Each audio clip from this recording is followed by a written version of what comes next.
नमस्कार, आप देख रहे हैं अपना बिहार। मैं हूं आपके साथ विभा उपाध्याय। बुलेटिन की शुरुआत इस वक्त बड़ी खबर के साथ। खबर वैशाली के गोरौल से आ रही है, जहां बीच सड़क पर अचानक से एक तेल टैंकर फट गया, जिसकी चपेट में आने से 3 लोगों की दर्दनाक मौत हो गई है। वहीं कई लोगों के घायल होने की भी सूचना आ रही है। घटना गोरौल थाना क्षेत्र के घोड़िया चौक और कटरमाला के पास की तस्वीरें इस वक्त आपके सामने घटनास्थल की, जहां पर देखिए कैसे ये तेल का टैंकर जो है वो अचानक से फट जाता है और इसकी वजह से 3 लोगों की दर्दनाक मौत हो गई है। घटना के बाद मौके पर अफरा तफरी का माहौल देखा गया। लोगों की भारी भीड़ इकट्ठा हो गई। प्रदर्शन जो प्रत्यक्षदर्शी यहां पर मौजूद थे, उनका यह कहना है कि जोरदार आवाज के साथ एक विस्फोट होता है, जिसमें तेल टैंकर जो है वो 2 हिस्सों में बिखर गया और इसी दौरान 3 लोग इसकी चपेट में आ गए, जिनकी मौके पर ही मौत हो गई। बताया जा रहा है कि मुजफ्फरपुर की तरफ से ये तेल का टैंकर हाजीपुर की ओर जा रहा था और इसी दौरान ये टैंकर गोढ़िया चौक के पास वेल्डिंग कराने के लिए एक वेल्डिंग दुकान पर रुका हुआ था। जैसे ही वेल्डिंग का काम शुरू हुआ, उसी दौरान जोरदार विस्फोट होता है और ट्रक के चालक, खलासी सहित वेल्डिंग दुकानदार की घटनास्थल पर ही मौत हो जाती है। तस्वीरें देखिए इस वक्त आपके टीवी स्क्रीन पर। गोढ़िया कटरमाला चौक के मंडी के नजदीक। और संवाददाता प्रफुल्ल कुमार हमारे साथ इस वक्त ज्यादा जानकारी के साथ फोन लाइन पर वैशाली से जुड़ चुके हैं। प्रफुल्ल, क्या जानकारी मिल रही है?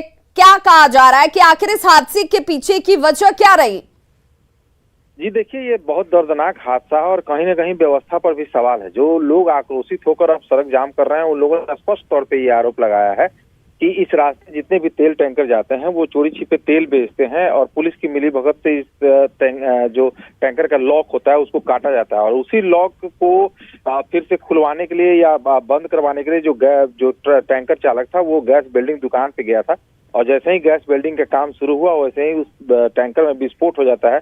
चूंकि अति संवेदनशील जो पदार्थ है वो तेल जो होता है वो उसमें था और वो खाली करके वापस आ रहा था, जिसके गैस वेल्डिंग दुकान पे वो गया था और गैस वेल्डिंग का काम जैसे ही शुरू हुआ, तेज धमाका होता है और विस्फोट के साथ वो टैंकर जो है वो 2 हिस्से में फट गया और 2 हिस्से में बिखर जाता है, जिससे मौके पर ही ट्रक के जो खलासी और जो चालक है, उसके अलावा जो वेल्डिंग कर रहा दुकानदार है, वो उसकी मौत हो जाती है। तो लोगों में इस बात को लेकर भी आक्रोश है कि कहीं ना कहीं व्यवस्थाएं और चीजें जो हैं वो व्यवस्थित, यानी ये मानकर चला जाए प्रफुल्ल कि यहाँ पर तेल की चोरी की जा रही थी और उसी चोरी का खामियाजा 3 लोगों को अपनी जान गंवा कर चुकाना पड़ा है। जी बिल्कुल। अभी तो प्रथम दृष्टया जो लोग आरोप लगा रहे हैं, जो आक्रोशित लोग हैं, जिन लोगों का ये मानना है कि इस तरह की घटनाएं इधर आम हो गई हैं, तेल टैंकर जो है वो चालक की और पुलिस की मिलीभगत से इस तरह का काम करते हैं और जिसकी परिणति है कि इतना बड़ा हादसा हो गया है जिसमें 3 लोगों की मौत हो गई है। बिल्कुल, और ऐसे हादसों से सबक लेने की जरूरत है। बहुत बहुत शुक्रिया प्रफुल्ल इस तमाम जानकारी के लिए। वहीं बड़ी खबर दानापुर से आ रही है, जहां पर बेटा के अमनाबाद में सोन नदी के किनारे बालू और शराब माफियाओं के ठिकानों पर पुलिस की दबिश देखने को मिली है। दियारा का ये इलाका, जहां पर पुलिस ने बड़े पैमाने पर दुकानों में आग लगाई है और सामानों को नष्ट कर दिया गया। ग्राउंड की ये तस्वीरें एक्सक्लूसिव आपके टीवी स्क्रीन पर, जहां पर जो भट्टियां चल रही थी उन्हें ध्वस्त किया गया है। छापेमारी में दानापुर पुलिस के साथ बेहटा और मनेर थाने की पुलिस मौजूद नजर आई। आपको बताते चलें कि सोन और गंगा नदी के दियारा इलाके में बालू का अवैध खनन और शराब का अवैध धंधा, ये दोनों यहां पर धड़ल्ले से चलते हैं। पुलिस की कार्रवाई होती भी है, लेकिन एक बार फिर से पुलिस की कार्रवाई के बाद माफिया फिर से अपनी इन दुकानों को यहां सजा लेते हैं और इस इलाके में माफिया पर लगाम कसना भी एक मुश्किल का काम नजर आता है। हालांकि लगातार हो रही कार्रवाई के बाद माफियाओं में खौफ का माहौल भी है।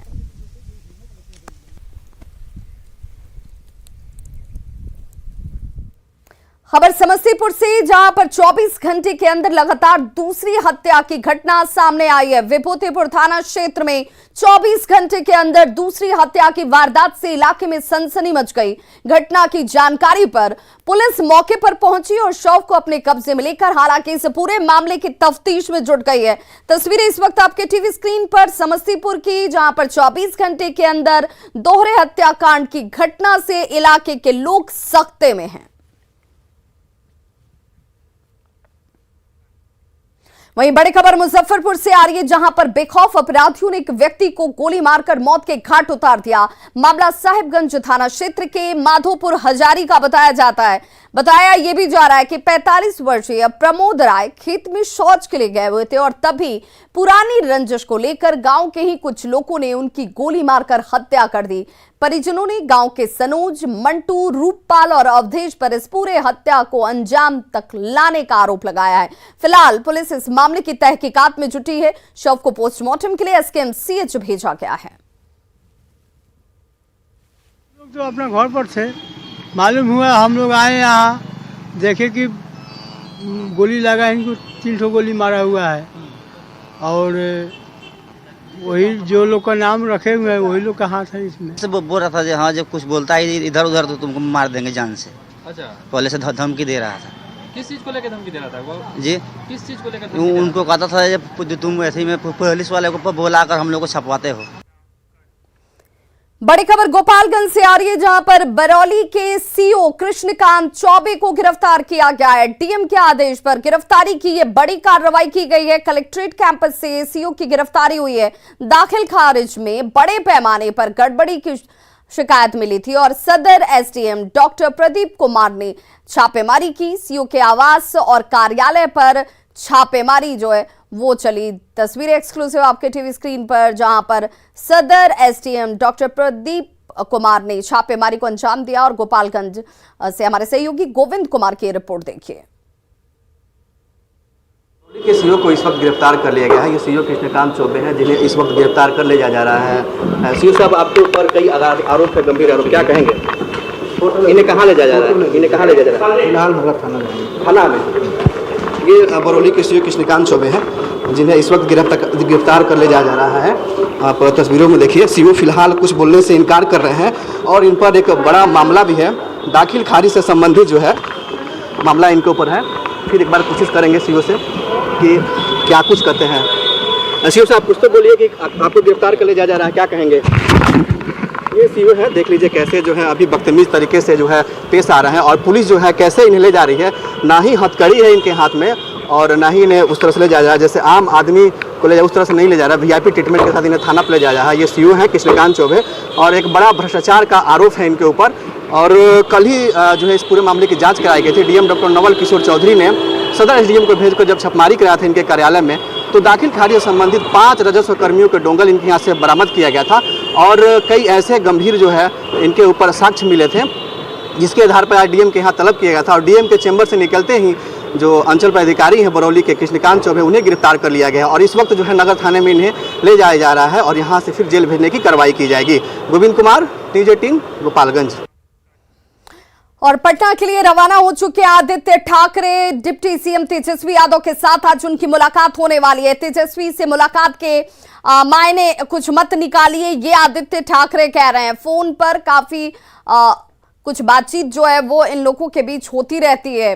कई मुद्दों पर हम दोनों चर्चा जरूर करते हुए नजर आएंगे, ये कहा है आदित्य ठाकरे ने। तस्वीरें इस वक्त आपके टीवी स्क्रीन पर उस दौरान की जब मुंबई से वो पटना के लिए रवाना हो रहे थे। और ये तस्वीर महाराष्ट्र में बड़ी संख्या में, आपको बताती चली, जो बिहारी हैं वो रहते हैं और ये माना जा रहा है कि म्युनिसिपल कॉर्पोरेशन के जो चुनाव आगामी होने वाले हैं उसके मद्देनजर भी ये मुलाकात बेहद खास हो जाती है, जिसमें बिहारी वोटरों को, बिहार के जो लोग वहां पर रहते हैं उनके वोट को अपने पाले में लाने की कोशिश जो है वो इस वक्त की जा रही है।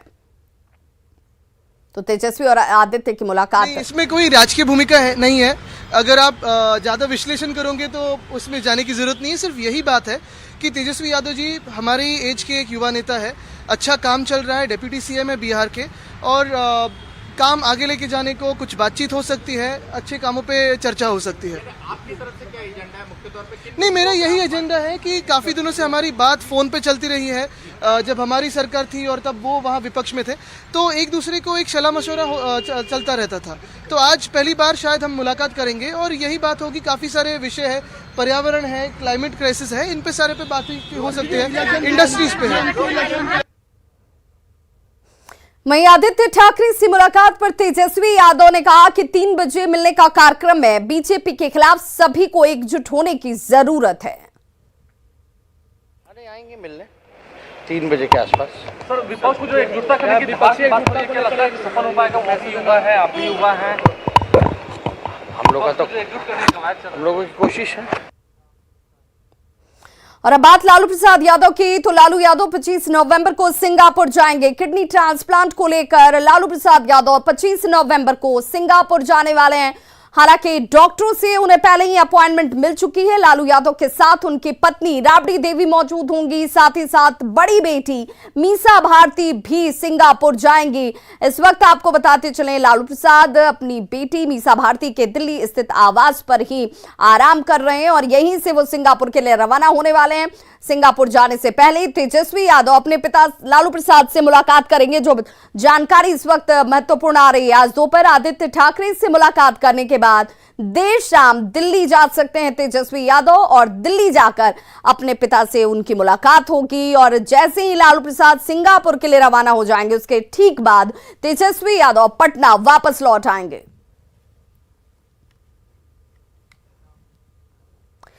तो दिल्ली में लालू प्रसाद से आरजेडी विधायक चेतन आनंद और लवली आनंद ने जाकर मुलाकात की है। ये बड़ी जानकारी। इस वक्त सिंगापुर जाने से पहले मुलाकातों का दौर शुरू हो चुका है। तमाम लालू प्रसाद को चाहने वाले और जानने वाले लोग जो हैं वो मीसा भारती के आवास पहुंच रहे हैं, उनसे मुलाकात कर रहे हैं, उनके जल्द स्वस्थ होने की कामना की जा रही है। चेतन आनंद और लवली आनंद भी उनसे मुलाकात करने के लिए पहुंचे। लालू प्रसाद को उन्होंने शुभकामनाएं दी। आरजेडी प्रवक्ता और पूर्व विधायक शक्ति सिंह यादव ने लालू प्रसाद से मुलाकात की। आरजेडी नेता अब्दुल बारी सिद्दीकी हों, चाहे भोला यादव हों, इन सभी ने लालू प्रसाद से मुलाकात की है। सिंगापुर जाने से पहले सभी शुभकामनाएं देते हुए नजर आए।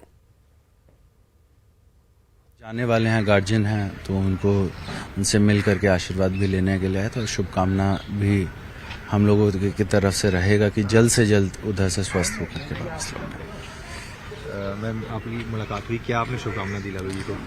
बस लंबी उम्र की शुभकामना की जल्दी से जल्दी स्वस्थ होके लौटे। हम लोग की तरफ से बहुत सारी और शुभकामना है कि जल्दी आ जाएं स्वस्थ होकर के। सिंगापुर जा रहे हैं तो आए हैं मिलने के लिए। पूरे देश की शुभकामना दें लालू प्रसाद जी के साथ, जो वंचितों की, लांछितों की, उपेक्षितों की जो सदैव आवाज उठाते रहे हैं, सड़क से लेकर के सदन तक, देश के बड़े पंचायत लोकसभा से लेकर करके सड़क तक जिन्होंने अपनी आवाजें बुलंद की, जिन्होंने यह एक नजीर पेश की, जहां भी रहे गरीब उन्मुखी कार्यक्रमों के माध्यम से।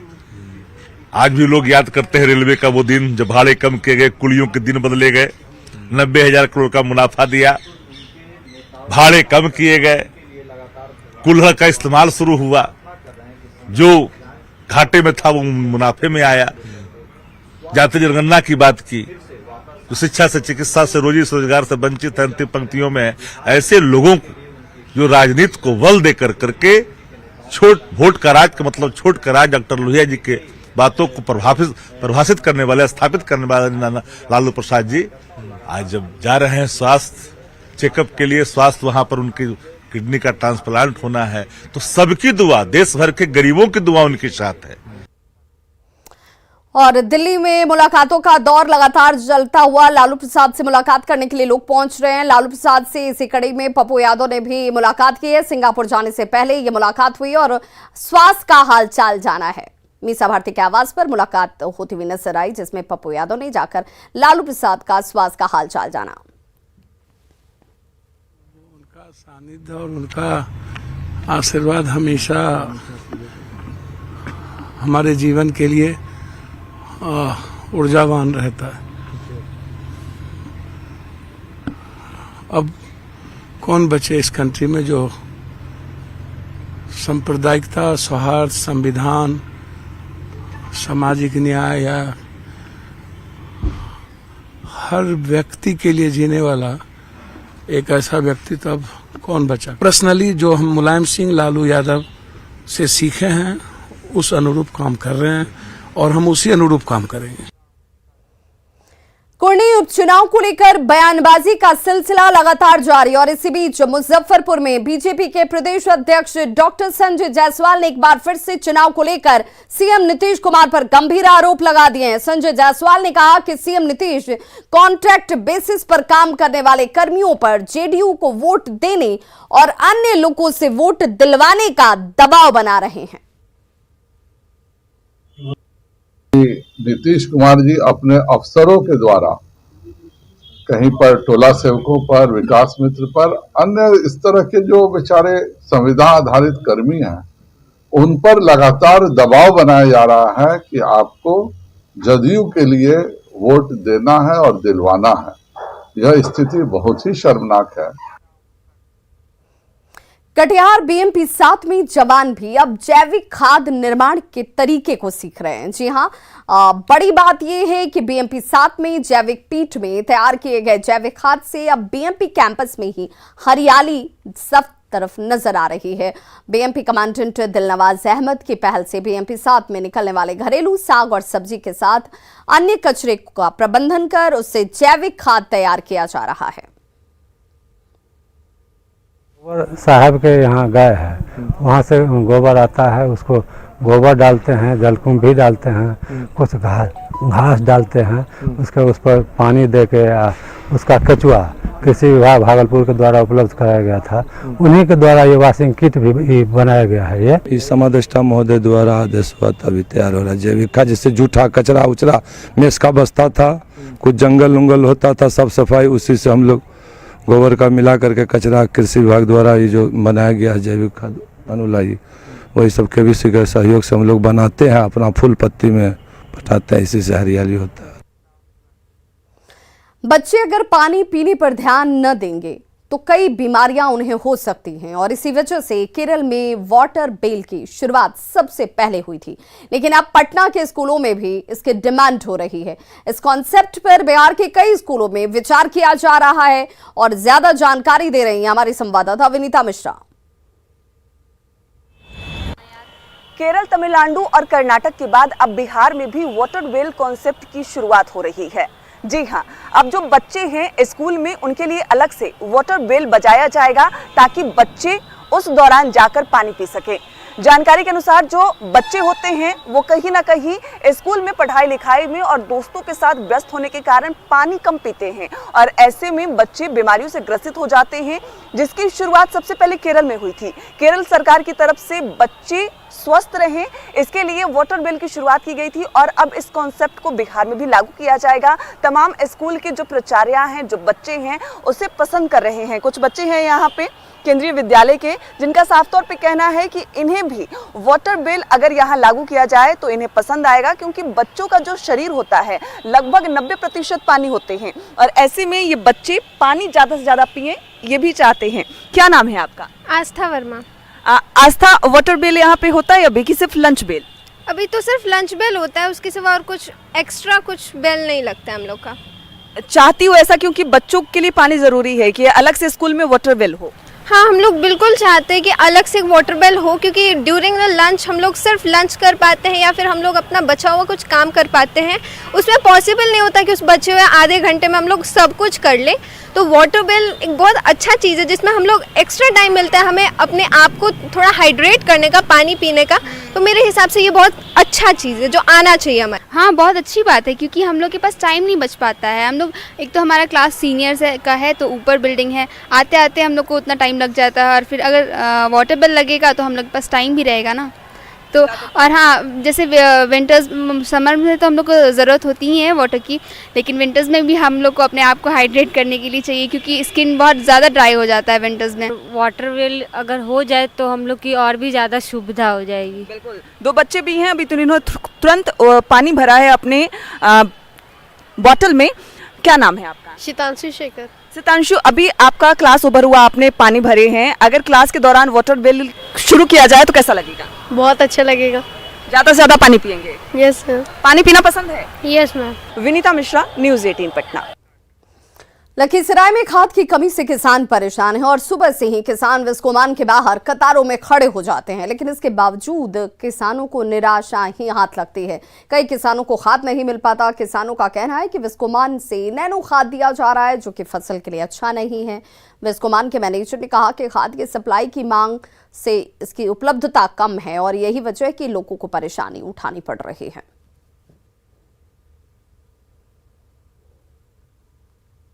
तो सर इससे बहुत है, अगर काला बाजारी मान लीजिए दुकानदार जी को जिस ढंग से खाद मिला, हमको जिस खाद मिला, अगर पूरे लोग सहयोग करेंगे तब तो बहुत सारा खाद है। हाँ सर, ये पूरा पता ही रहता है, बड़ी अधिकारी क्या मतलब ये तो पूरा डिस्ट्रिक्ट में ही पता रहता है कि हमारे पास क्या स्टॉक है, नया स्टॉक है। डीओ ऑफिस से लेकर के सब टोटल सब कुछ। हमारे साहब रंजय कुमार नाम हुआ। अगर आप कम से कम 1 ग्लास दूध रोज पीते हैं तो ये आपके लिए किसी अमृत से कम नहीं है। दूध अपने आप में संपूर्ण आहार है और इसे पीने से शरीर को सभी जरूरी पोषक तत्व एक साथ हासिल होते हैं। तो रोज पीजिए 1 ग्लास दूध और रहिए स्वस्थ। तो खबरों का सिलसिला लगातार जारी है। आप देखते रहिए न्यूज़ 18 बिहार झारखंड। यहां खबरों का सिलसिला कभी नहीं थमता।